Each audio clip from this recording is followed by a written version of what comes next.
This is the Momentum Podcast. Here's why you, me, and any other entrepreneur becomes the biggest bottleneck in our business is that the reality is the only person who knows where you and your team are going is you, and your team must work through you.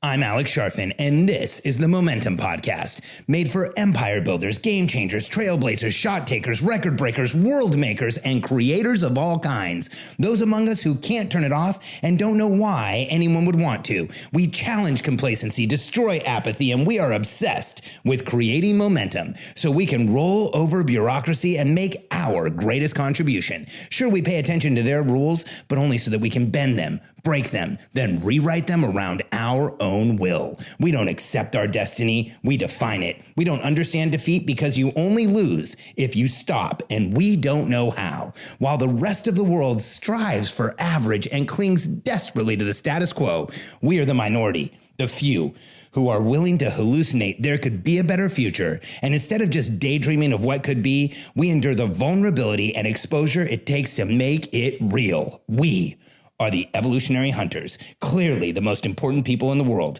because entrepreneurs are the only source of consistent, positive human evolution, and we always will be. If you're an entrepreneur and you're growing your business and you've gotten it to the point where you're in the multiple six figures or approaching or over seven figures, there's this massive realization that you come to that you are the biggest bottleneck in your business. And being the biggest bottleneck in your business is frustrating and challenging and painful. And it is, it's one of those feelings like this is what it feels like to be the biggest bottleneck in your business. It's, when you first start growing your business, you have to do everything in order to be successful. You're the only person there. But then as the business grows, as opportunity increases, when you might have one, two, three, a few people helping you, or maybe you have a full team, when you still feel like you're the biggest bottleneck, here's what happens. You're in this place where you're growing your business and it feels overwhelming on a daily basis because you know you are the person who's slowing things down. Or maybe if you're not conscious of every day, you feel it. You feel it in exhaustion in the body. You feel it in anxiety that you have around what should be getting done. What are people doing? Is everything getting done in the right way? It can be triggering. Like you can find yourself reacting in a way that you did not intend to react because you've got all this pressure from being the bottleneck in your business. It can be debilitating. Like there can be days where you get up and you don't want to do anything. And it can often feel like you're on the verge of a breakdown. You're on the verge of frustration. You're on the verge of maybe just like checking out, having things not get done, having things not happen like you need them to, and you kind of feel like you're walking that razor's edge. And here are symptoms. If those feelings align with you, let me give you some symptoms so you can really gut check, are you the biggest bottleneck in your business? So the first symptom is that projects are repeatedly late or not done in the way you want them to. So your team's achieving, you're getting stuff done, things are happening, but then you go look at what you got and it's not what you intended, or your team maybe isn't getting as much done as you need to, isn't achieving, isn't getting things done. That's a huge symptom of you, the entrepreneur, being the biggest bottleneck in the company. The second symptom is procrastination or avoidance. It's where you're not getting the things you want to get done, but you also see some of that on your team. Like the team members aren't getting the right things done. They're avoiding getting some things done. Maybe you're procrastinating or avoiding getting some things done. It's a huge symptom. Another one's withholding. Now, this is where you're the biggest bottleneck, but the symptom actually shows up more in your team. It's where they're not telling you what's really going on. They're not telling you their project isn't going to make it until the very last minute. They're not asking for help. They're not letting you know of the issues you have. Here's why. If you're the biggest bottleneck, your team looks at you and says, well, we can't give them anything else. I'm just going to try and fix it all myself. And so if you haven't admitted to the team that you're the biggest bottleneck, or you are in that situation, oftentimes you'll start seeing behaviors in them. And then here's another big one. You can start having like some blame, some shame, some pressure on yourself. Like, I'm not doing enough. I need to be better at this. I need to go to a motivational seminar. I need to figure something else about myself to make this better. And then here's the last one that I'll share as far as symptoms. If you are the biggest bottleneck, you may create a hero culture. Now, a hero culture is incredibly dangerous. I've got a podcast on this if you want to hear about it. But a hero culture is where people do rescues. They stay up all night. They're doing heroic things. They're jumping in and fixing everything. They're making things happen when they weren't going to happen. And the reason is because you're in a place where you are the biggest bottleneck, so people feel like they have to overperform. Now, that might seem great to have people like jump in and do things and get stuff done to the last minute. And it is if it's an occasional issue that gets fixed. Now, if this is repeating on a weekly, monthly, quarterly basis, and you have people who are acting like heroes all the time, you've actually created a hero culture, which is dangerous, because in a hero culture, what gets rewarded is fixing things at the last minute. As a result, you will always find that you always have things to fix at the last minute.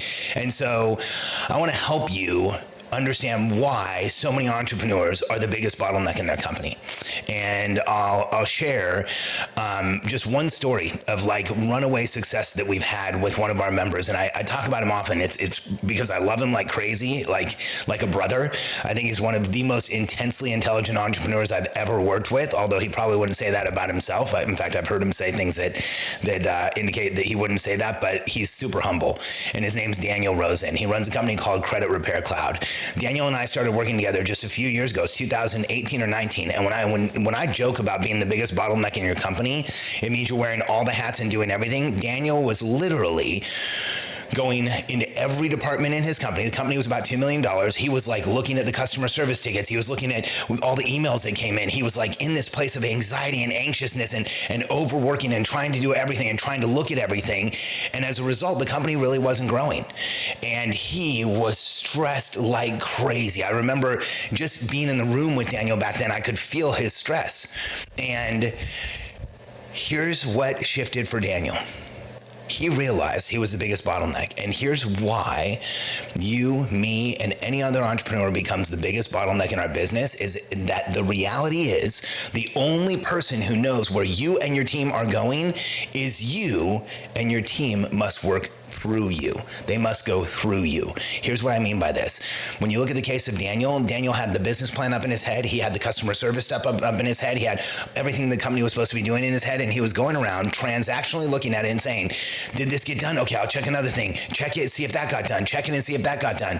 And that is exhausting and tiring, and it breaks us down, and it makes us frustrated as entrepreneurs. And what Daniel did, like what so many entrepreneurs can do to get out of being the biggest bottleneck, is he gave his team a way to no longer go through him, to no longer have to check with him. See, if you have an outcome that you're excited about and your team wants to help you get to that outcome, but they don't understand it clearly and fully and totally, and they don't understand how to get there, they will consistently be going through you, which makes you the biggest bottleneck, which makes you get interruptions and questions, and you basically have to micromanage everything, because you're the only person who really knows where you're going. So you have to give all the answers. It's exhausting and painful and frustrating, and makes you feel like you really are broken down.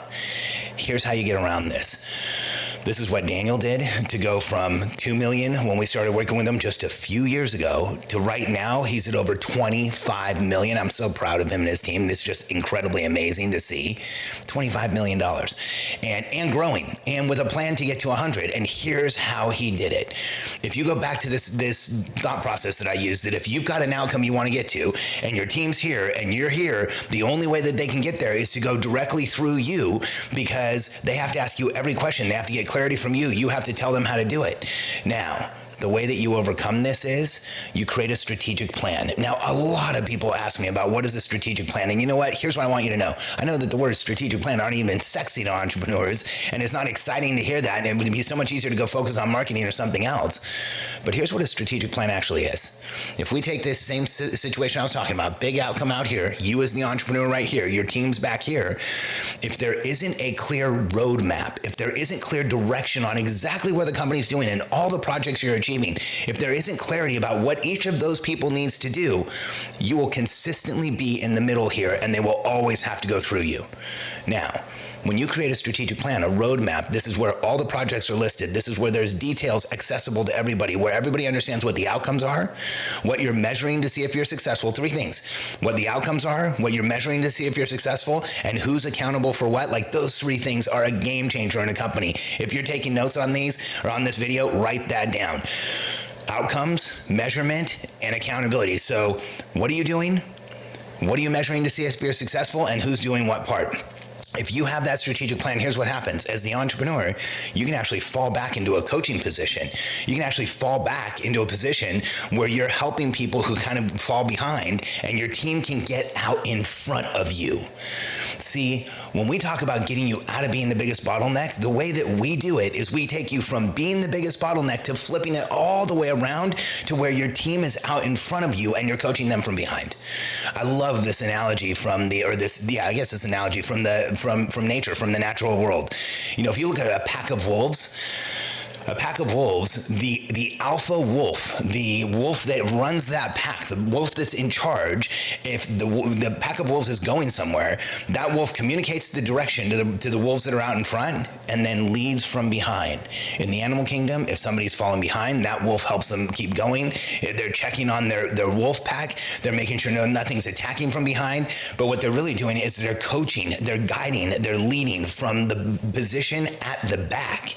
And you, as the entrepreneur, when you are leading from the front, you will always be the biggest bottleneck. When we can put a strategic plan in place and have you lead from the back, that's when you and your team will get into massive momentum. And we'll flip some of these symptoms, like projects are late or not done. You'll see projects start getting done on time. Instead of procrastination and avoidance, you'll see team members excited about what they're doing because they have massive clarity.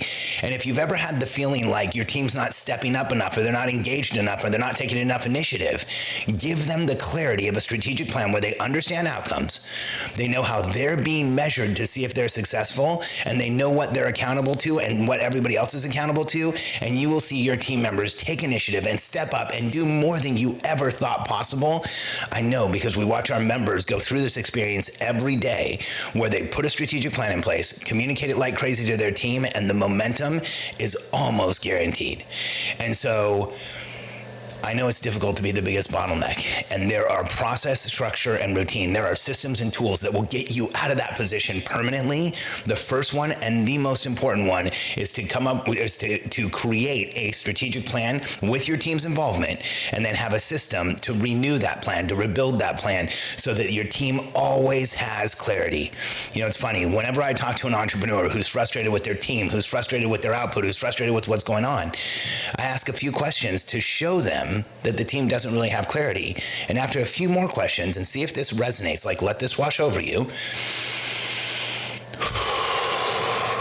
sometimes I find out that the entrepreneur doesn't have ultimate clarity, and that in some cases they're expecting the people around them to figure it out. And when your team member's in the position of figuring it out, you're literally asking them to come in every day and take a step off of a cliff and hope that the ground builds underneath them. And a lot of team members are not going to be able to do that. In fact, the ones that are most protective of the company, the ones that care about your mission, the ones that care about what you're doing, those are the ones who are going to withhold and pull back and make sure that it's safe to move forward. You create massive safety when you give your team a strategic plan and they understand it. They have that roadmap. They have their next steps. They know what you're looking for. They know what the right outcomes look like.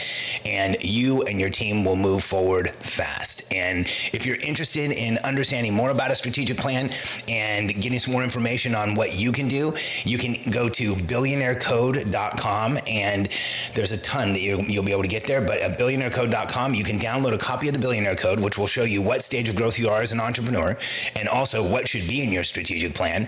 And then you'll also have an opportunity to watch a short video on the Billionaire Code and sign up for a call with my team, where we will answer any questions you have around strategic planning, the bottlenecks in your business, and how you can create massive momentum. And we might even be able to help you. Check out billionairecode.com, and thanks for being here for this video.